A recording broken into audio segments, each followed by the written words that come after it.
안녕하세요. 쓰라큐즈 박사 이승윤이 간다. 이승윤입니다. 전류에도 한류가 있습니다. 그 시작은 바로 중동 지역 중심에 있는 요르단입니다. 요르단 하면 어떤 게 떠오르시나요? 저는 미생에서 주인공 장그레가 요르단 중고차 사업에 비리를 캐던 모습이 떠오릅니다. 영화 인디아나 존스 3 최후의 성전, 트랜스포머 2 패자의 역습의 배경으로 요르단의 대표적인 관광지인 페트라가 등장합니다. 이스라엘의 이웃 국가이다 보니 성서에 등장하는 성지도 은근히 많고 나라 이름도 성서에 나오는 요르단강에서 따왔습니다. 그런데 요르단 사람들은 구글로 자기 나라 정보를 찾아볼 때 애를 먹는다고 합니다. 요르단을 영어로 읽으면 조던인데 NBA 농구의 전설 마이클 조던과 같아서 요르단은 안 뜨고 조던 관련 내용만 잔뜩 뜬다고 하네요. 요르단은 우리나라와 비슷한 환경과 역사를 갖고 있습니다. 산유국이 질비한 중동에 속해 있지만 기름을 비롯한 지하 자원은 거의 없습니다. 과거 요르단 국왕이 사우디아라비아와 땅을 거래했는데 팔았던 그 땅이 하필 원유가 나오는 곳이라 요르단 국민이 안타까워했을 것 같지만 전혀 그렇지 않았습니다. 기름이 나오는 땅과 바꾼 땅이 바로 요르단의 대표 무역항 아카바이기 때문인데, 아카바는 영화 아라비아의 로렌스에 등장하는 중동 내 전략적 요충지입니다. 우리나라처럼 중개무역으로 먹고 사는 요르단으로서는 기름이 나오는 땅보다 무역항이 더 소중하다는 인식을 보여줍니다. 요르단은 중동의 중심부에서 어디로든 뻗어나갈 수 있는 위치에 있습니다. 북쪽으로 시리아, 동쪽으로 이라크, 서쪽으로는 이스라엘, 남쪽으로는 사우디아라비아와 붙어 있습니다. 그래서 중동 사람들은 전쟁이 나면 상대적으로 정국이 안정된 요르단으로 피신합니다.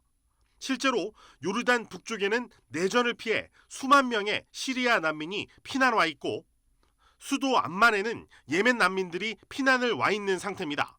또 중동 전쟁으로 이스라엘에서 살던 팔레스타인 난민들도 요르단에 살고 있습니다. 중동의 중심이란 지정학적 위치 때문에 한국전력과 남부발전 등 우리 전력회사들은 중동 지역 해외발전 사업의 교두보로 요르단을 선택했습니다. 이 전력사업은 확장성이 있기 때문입니다. 전력사업의 확장성, 무슨 뜻일까요? 예를 들어보겠습니다. 남북이 군사 분계선으로 갈라져 있고 중국, 일본과는 바다로 갈라져 있는 우리나라는 전력 환경 측면에선 섬이나 다름없습니다. 반면 이웃관계인 프랑스와 독일은 전력선으로 연결돼 있어서 프랑스 원자력발전소에서 생산하는 전력을 독일이 수입해 가곤 합니다.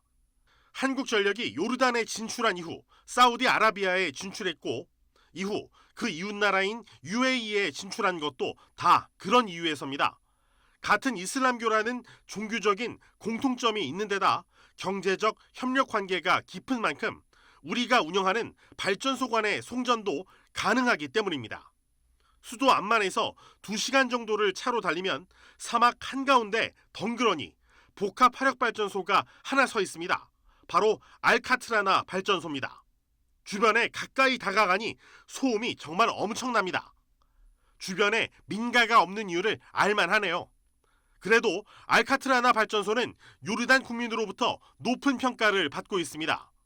지금 보시는 알카트라나 가스 복합 화력 발전소는 요르단 전체 전력의 10분의 1을 담당하고 있고, 만약 이곳에서의 전력 공급이 끊기면 수도인 암만이 암흑천지로 변하게 됩니다.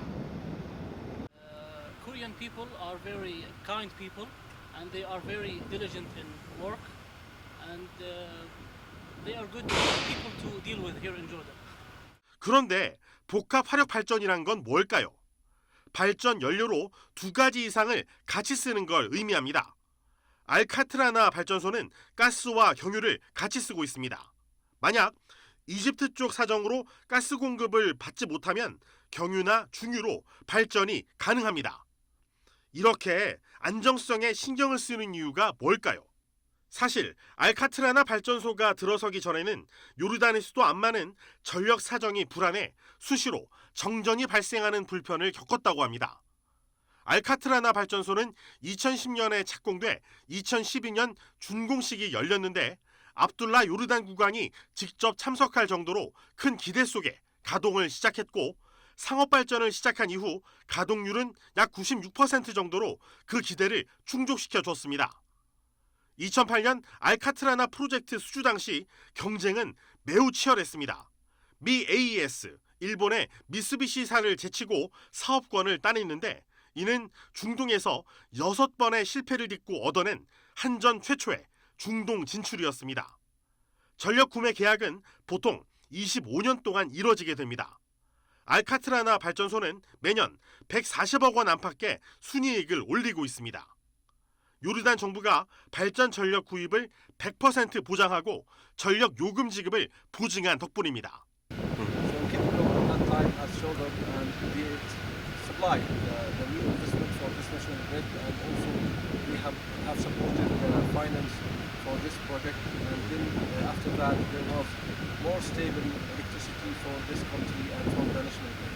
So it is really appreciated by Kipco to be investing in this. 이후 1204메가와트 규모의 사우디 중유 발전, 1600메가와트 규모의 UAE 가스 발전 사업을 수주했고 요르단의 수도 암만에 있는 573메가와트 규모의 디젤 발전 사업도 따냈습니다. 이처럼 전력 사업은 다른 분야로 확장하는 효과가 큽니다. 요르단에서 가스 복합 화력 발전으로 시작해서 디젤 발전에 이어 풍력 발전까지 이어졌습니다. 이런 신재생 사업에 대한 전반적인 새로운 계획이 설립됐고 그에 대한 맞춰서 저희 풍력 발전이라든지 태양광 발전 그에 대한 저희들이 사업 정보를 많이 입수하게 됐습니다. 그러면서 저희들이 이제 풍력 발전에 대해서 제안을 해서 저희들이 수주를 해서 이번에 이렇게 진행을 하게 됐습니다. 한전은 요르단 푸즈에이지에 89.1메가와트 규모의 풍력 발전을 운영 중이고 남부 발전도 요르단 타필라에서 풍력 발전소를 운영하고 있는데 설계 기준보다 풍황이 훨씬 좋아서 지난해 79억 원의 순이익을 기록했습니다. 이제 태양광 발전까지 하게 되면 가스, 디젤, 풍력에 이어 대망의 에너지 분야 그랜드 슬램을 달성하게 됩니다. 보통 우리나라가 전력 사업에 진출하는 나라는 인프라가 제대로 갖춰지지 않은 곳이 많습니다. 따라서 국내 기업이 동반 진출하게 됩니다. 알카트라나 건설과 운영에는 롯데건설과 남부발전이 각각 참여했습니다. 또 두산과 대경 등 국내 업체가 기자재 공급의 38%를 담당하고 있습니다. 발전소 하나가 수출되면 국내 기업이 동반 진출하는 효과가 있는 셈입니다. 사막 한가운데 덩그러니 서 있지만 결코 외롭지 않은 알카트라나 발전소. 그 이유는 바로 전력은 국경을 뛰어넘어 연결될 수 있기 때문입니다. 중동을 기반으로 아프리카, 유럽으로도 나아갈 수 있습니다. 사우디아라비아나 이라크, 그 다음에 시리아, UAE가 있고 그쪽으로 조금 넘어가면 터키나 이란도 있습니다. 또 서쪽으로는 유럽 쪽으로 진출해가지고 거기에 유럽의 전력이 모자랄 적에 중동을 기반으로 해서 HVDC를 통해 가지고 유럽 쪽으로 진출할 수 있고 더 중요한 거는 아프리카 쪽도 중동을 기반으로 해서 나갈 수가 있습니다. 시라큐즈 박사 이승윤이 간다. 오늘은 요르단 사막 한가운데 위치한 알카트라나 발전소 이야기를 알아봤습니다. 말리 타국에서 온 많은 한국 직원들의 오랜 노고에 힘입어 전류에도 한류가 흐르게 됐다는 사실 잊어서는 안 되겠습니다. 시바기 간다와 YTN 유튜브 Y독경에 좋아요, 댓글, 구독, 알림 많이 부탁드립니다.